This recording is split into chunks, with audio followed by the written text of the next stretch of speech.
की कंपनी जो कि भारतीय जीपीटी बना रही है, जिसमें वो मैन्युस्क्रिप्ट्स टू मंत्रणा कर रही है। मैं उसका भी उल्लेख करना चाहूंगा क्योंकि वो 100% इंडिया के बेस्ड एलएलएम्स हैं और वो मैं उसका भी उल्लेख करना भारतीय मिनिस्ट्री ऑफ कल्चर सभी में हमारा देश हो, चाहे वो इंफ्रास्ट्रक्चर हो, चाहे वो सेमीकंडक्टर्स हो या एलएलएम क्रिएशन हो, एक इन सभी में हमारा देश जो है आगे बढ़ रहा है। एक जो आपने सारे लोगों के नाम लिए, एक मिनिस्ट्री ऑफ कल्चर के साथ एक इनवर्स एआई नाम की कंपनी जो कि भारतीय जीपीटी बना रही है, जिसमें वो मैन्युस्क्रिप्ट्स टू मंत्रणा कर रही है। मैं उसका भी उल्लेख करना चाहूंगा क्योंकि वो 100% इंडिया के बेस्ड एलएलएम्स हैं और वो मैन्युस्क्रिप्ट्स को जो भारत की जो कभी किसी समय 5 करोड़ मैन्युस्क्रिप्ट्स हुआ करते थे डिफरेंट 64 डिफरेंट लिपियों में, उन लिपियों में पढ़कर, कंप्यूटर पढ़कर आप उससे संवाद कर पाएंगे। तो यदि आप उससे पूछेंगे कि एटॉमिक थ्योरी किसने लिखी, कब लिखी, तो बताएगा कि महर्षि कर्नाड ने लिखी, कर्नाड संहिता के इस श्लोक में इस जगह पे ये लिखा गया था।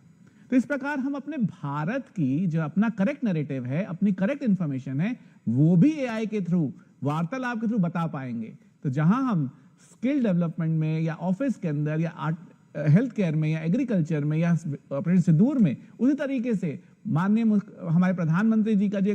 विजन रहा है कि हम अपने देश की जो सभ्यता, इतिहास है, उसको कैसे संसार के सामने लेकर आएं, उसको करने के लिए भी मिनिस्ट्री ऑफ कल्चर के साथ एक इनवर्स एआई नाम की कंपनी